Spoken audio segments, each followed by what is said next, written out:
Hoy tenemos el caso del Taller Infantil de Arquitectura Popular, TIAP, una experiencia muy significativa en el proceso profesional que hicimos en los barrios populares recién nos egresamos de la universidad.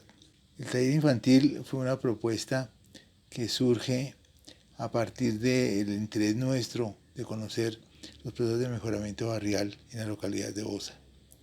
Habíamos consultado con Luis Carlos Jiménez, que en ese entonces era docente de la Universidad Nacional, y después lo nombraron director de mejoramiento de barrios de Bogotá.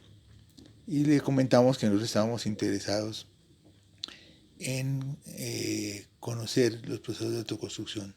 Él nos sugirió dos barrios, Villa María en Suba y La Amistad en Bosa.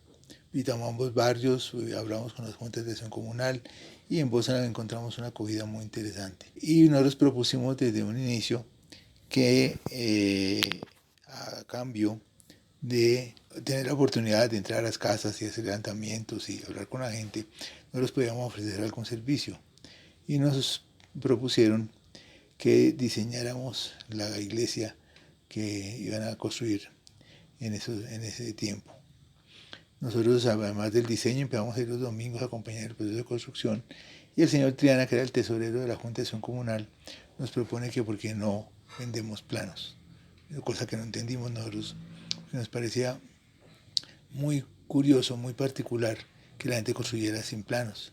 Y entonces en el salón comunal nos ofrecieron un espacio donde colocamos, habían 3 avisos, uno que decía se forran botones, otro se aplican inyecciones, otro que decía se vende vestido de novia ligeramente usado, y un cuarto que decía se hacen planos. Empezamos a asistir martes, jueves y sábado.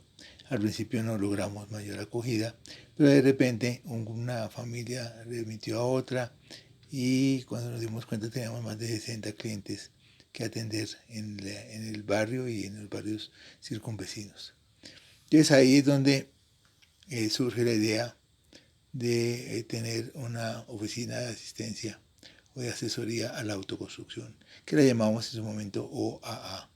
En poco tiempo nos proponen que diseñemos un parque para los niños del barrio en la parte de atrás del salón comunal, que era un lote largo abandonado, lleno de escombros y con unos tubos del acueducto que nos habían llevado después de una obra.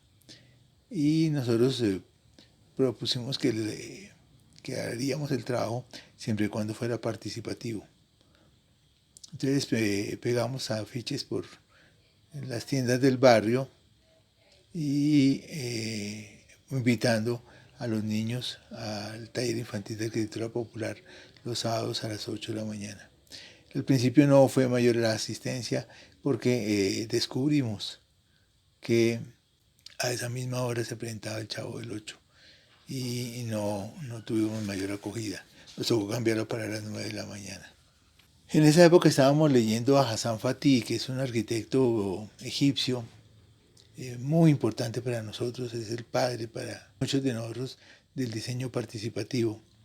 Él había hecho una serie de experiencias en el Cairo, en la Universidad del Cairo, y con comunidades. Y una de sus propuestas fundamentales era una visión integral del trabajo. O sea, no era únicamente el tema del espacio y el tema del proyecto, sino tenía que ver con las costumbres, con los hábitos, con las tradiciones, con las formas de vida de los posibles usuarios. En la diapositiva están viendo el lote, los tubos abandonados, el entorno en proceso de autoconstrucción, y lo que se propone pues, fue armar un equipo interdisciplinario, inicialmente con un psicólogo, Germán Moreno, con una pedagoga, Lucia Garzón, y 3 arquitectos. Hassan Fatih, cuando llega a un proyecto nuevo que le proponen, que es el traslado de Gorna a Nueva Gorna, porque el sitio se iba a constituir en una represa y tocaba reubicar a todas las familias del asentamiento. Cuando él llega, él encuentra que las familias están muy preocupadas por el tema de la recogida de la cosecha del arroz y tiene que meterse entre el agua para hacer tarea, esta labor agrícola. Y tenían que diseñar botas de caucho que se empataran con los pantalones de caucho para evitar adquirir enfermedades dentro del agua. Y él hace un taller de costura. Cuando llega a la interventoría a ver en qué iba el proyecto de la nueva gorna, lo encuentran cortando piezas de ropa para la recogida de la cosecha. Y le dicen, bueno, profesor Rafati, pues si lo que venimos era fundamentalmente era el diseño del asentamiento. Al poco tiempo muere un niño por gastroenteritis y él considera que era necesario hacer obras de teatro para capacitar a las mujeres, sobre todo en el vida del agua para el uso doméstico. Y lo encuentran haciendo una obra de títeres. Y vuelven y le llaman la atención. Pero una cosa que siempre lo hemos subrayado, una situación en particular, es cuando ya la obra avanzada sacan a Fatih del proyecto, la comunidad, lo declaran enemigo del pueblo y cierran las puertas a las entidades del Estado que estaban participando en el proyecto. Y se formó un gran debate que Fatih no entendía qué es lo que había pasado. Finalmente a los 2 días lo dejan entrar con unos representantes, hay una comisión de ancianos y en la mesa donde se iban a reunir, sobre la mesa había una llave de agua. Y dicen, usted ha traído esto a nuestra comunidad y esto es el enemigo del pueblo. Y él dice, no, pero ¿cómo hacer posible que traer agua a las casas a nivel domiciliario sea un acto de enemistad? Le dijo, pues sí, profesor Fatih, porque las mujeres después del almuerzo bajan al río a traer los cántaros de agua y como no pueden cargar el cántaro, nosotros los cargamos y ahí es donde las enamoramos. Si el agua llega a las casas no va a haber enamoramiento y se va a acabar la historia del pueblo. Entonces fíjense ustedes que lo que para nosotros, digo en general, el mundo occidental, es progreso o desarrollo o es mejoramiento, no siempre en todas las condiciones estaba dado.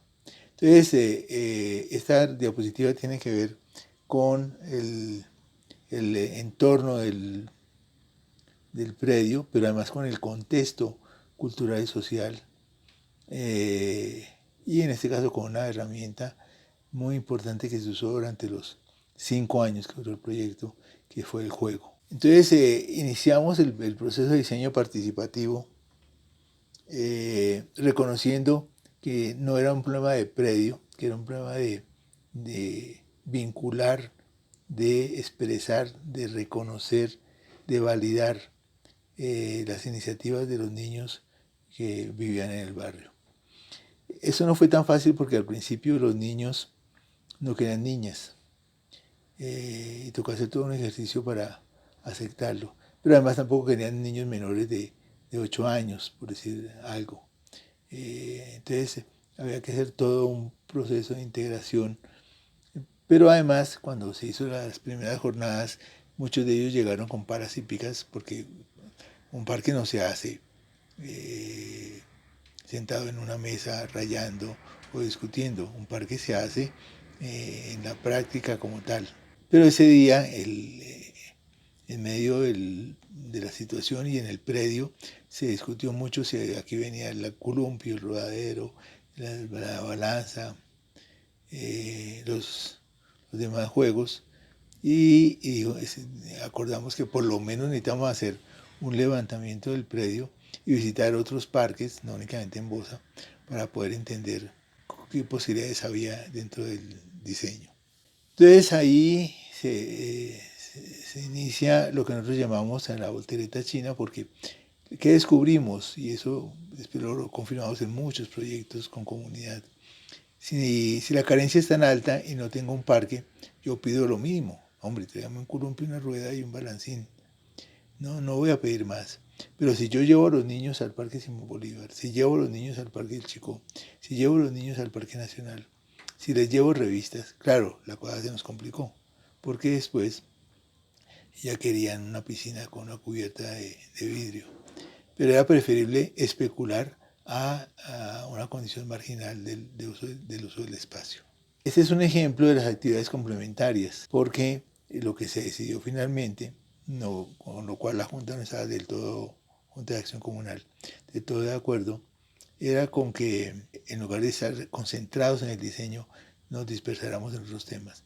Pero nosotros estábamos en un proceso de construir una red social, un tejido social, en este caso los niños, bajo una condición muy particular. Los niños no participan en las asambleas de la Junta de Acción Comunal, no participan en las discusiones de los adultos.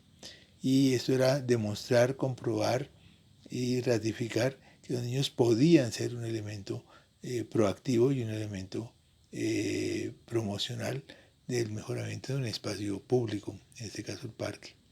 Entonces aquí se ve un festival deportivo que hicimos para el parque infantil en el barrio La Amistad. Aquí ya empezamos a tener varias frentes de trabajo. Teníamos un equipo de fútbol, participamos en campeonatos, nunca ganamos ninguno, pero no importaba. Teníamos un grupo de títeres y como nosotros financiábamos con recursos propios el material del taller para las maquetas, los dibujos, los recorridos, Luz Marina, que era la secretaria del taller infantil, propuso que armáramos un grupo de títeres y que nos presentáramos en las primeras comuniones en las casas y ella cobraba y ahí se recogían fondos. Una iniciativa fundamentalmente de parte de ellos. Hay que reconocer que los tiempos de las comunidades y los tiempos de las instituciones y los tiempos de los adultos son diferentes. El grupo se fue consolidando, llegamos a tener más de 20 niños y niñas vinculados al proyecto. Para Halloween se hicieron máscaras de papel maché, desafortunadamente muy pesadas y los niños quedaban mirando para el piso.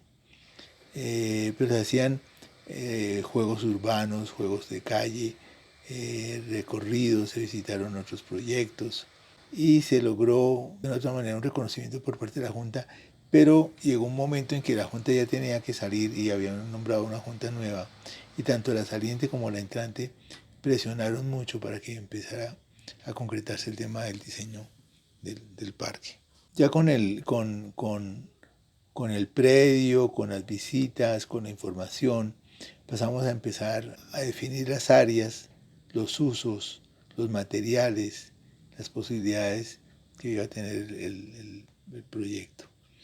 A algunos niños más líderes, a algunos más consolidados, a veces iban de una misma casa 3 y 4 hermanos, invitaban primos.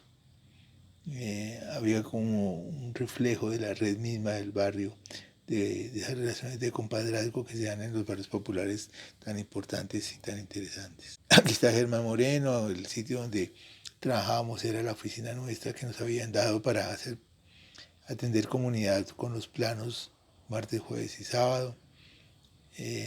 Al fondo se ve pegado a la pared una programación de las actividades que se iban a llevar a cabo. Y para llegar al diseño, se tuvieron en cuenta varias situaciones. Por ejemplo, ellos querían tener un escenario para representaciones culturales, un área con arena para los niños pequeños y con llantas de reciclaje,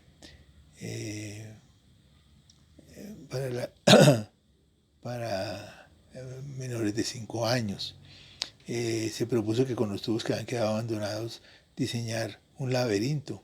Casualmente Ernesto y Carlos habían visto en el colegio, Alberto, perdón, y Carlos habían visto en el colegio el tema de Dédalo y del laberinto y de el Minotauro. Entonces estaban proponiendo el diseño del laberinto. Luego se diseñó otro elemento de troncos, de pasamanos, columpio y rodadero. Ellos iban y fuimos varias veces a un paseo poco grato para algunos de nosotros, que era ir a las inmediaciones del Colegio Claretiano a recoger sapos y a subirnos a una gruta que antes había una virgen y se la habían robado. Y ellos después proponen diseñar un espacio cuyo referente era la gruta del Colegio Claretiano. Y por último un pequeño avión que se diseñó con elementos tubulares. Entonces, como se ve, empezamos a hacer experimentos con materiales. Del dibujo bidimensional pasamos a la maqueta tridimensional, la plastilina, el alambre, la madera, y eso permitía que los diferentes grupos fueran acordando o logrando promocionar sus ideas al interior del diseño. Y tenemos, pues, miren ustedes, un río en la mitad del lote. Eso pues obviamente fue imposible de lograr. Pero empiezan a aparecer a través de los colores, los significados, varias propuestas o a concretarse en varias propuestas. En el caso está el del laberinto, el del juego múltiple, el de la arenera, que se iban gestando. Aquí en esta, por ejemplo, se puede ver en la esquina superior izquierda el avión, y hay algunas otras diapositivas donde se podía verificar la aparición del laberinto. Esto nos llevó a tener esta imagen del proyecto. En primer plano la media torta para las presentaciones, detrás de ella el gusano de llantas con arenera, el juego, el laberinto, el juego múltiple, la referencia a la gruta y ahí atrás el avión. Entonces ya había un diseño, ya habían pasado un par de años. Logramos que la esposa del alcalde y el director de acción comunal nos recibieran en planeación. Fuimos con los mismos niños y llevamos el proyecto. Inmediatamente fue avalado por Fortuna. Después logramos la publicación del proyecto en la revista Escala. Participamos en un evento internacional en París de mujeres arquitectas sobre arquitectura de infancia, llevando el proyecto. Y logramos escalarlo, logramos promocionarlo, validarlo. Nos dieron una partida, nosotros ingenuamente y con mucho entusiasmo pretendíamos que se contratara a los padres de familia de la comunidad, de los del entorno para el diseño, la construcción del parque. Pero nada, la norma no lo permitía, no se podía, no había una figura jurídica clara que lo resolviera. Y finalmente contratan, hacen un contrato con un contratista del distrito que cometió una osadía, es no cerrar el parque y llegar con los materiales, y claro, tuvo problemas con la seguridad de los materiales. Y a nosotros nos dieron una especie de interventoría. Nosotros todos los sábados con los niños estábamos pendientes de cada paso, cada construcción, cada área que se hacía dentro del proyecto. Aquí se ven dos imágenes más, una planta general y un alzado y un corte, donde había sido de todos modos un éxito. Habíamos comprobado a la Junta de Acción Comunal y a los vecinos que no únicamente las cosas se conseguían en la confrontación o en la beligerancia, sino muchas veces se consiguen, o también en la politiquería, sino que se consiguen en la constancia y en la participación. Y era un logro después de habernos visto durante años funcionando con los niños todos los sábados, ver que realmente la obra se iba a realizar. Y aquí está el proceso de construcción.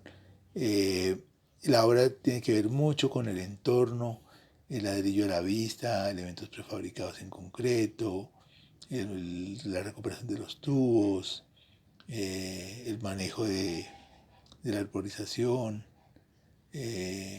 Era una maravilla poder comprobar que el ejercicio de participación con la comunidad. Y el IDU nos conectó con el Jardín Botánico, nos dieron toda la dotación de árboles para el parque, cada niño adoptó un árbol, y esto se constituyó en un elemento muy fuerte porque luego todos los fines de semana le hacíamos mantenimiento al parque, estaba en una condición muy especial. Con la Universidad Nacional, con la Facultad de Artes, se hizo todo un proceso para la pintura del parque, para adecuar las paredes que estaban posiblemente que se podían utilizar para grafitis o para murales.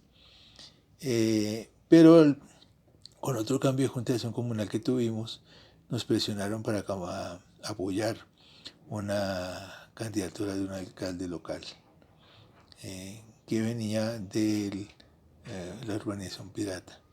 Y obviamente nosotros nos negamos y al poco tiempo nos pidieron la oficina.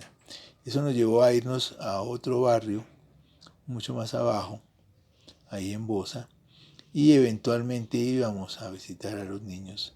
Y ahí yo creo que cometimos un error, y es que no vinculamos jóvenes ni tercera edad en el proyecto.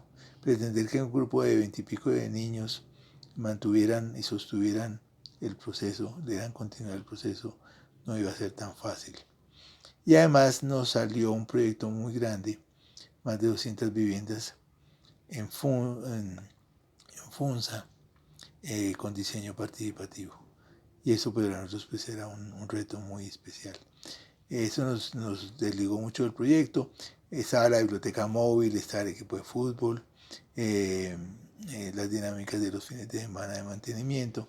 Pero luego nos enteramos años después, un par de años después, que el parque había sido tomado por un grupo de punqueros que hacían unas fiestas muy particulares los fines de semana. La Junta Nueva de Acción Comunal decide cerrar el parque y ponerle horario. Igual los muchachos se saltaban el cerramiento y ocupaban, porque además el diseño del mobiliario del parque estaban pintado para hacer fogatas y para hacer reuniones por la noche.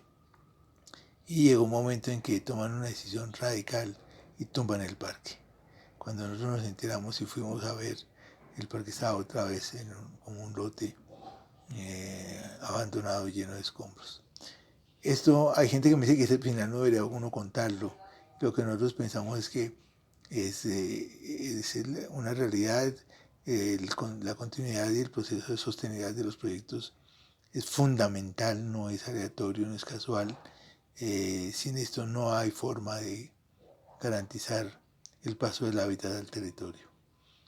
Esta es la historia del taller infantil, uno la puede encontrar más explícita y más desarrollada en el libro Diseñar en Comunidad, de un cruce de caminos que publicamos con la Piloto hace unos buenos años, donde se cuentan varios proyectos, entre ellos el taller infantil, porque la metodología del taller después la aplicamos en proyectos en Funza, en Fusa, en Zipaquirá, en Ubaté, en el Amazonas, en el Chocó, en Ciénaga, en la costa, en muchas partes del país.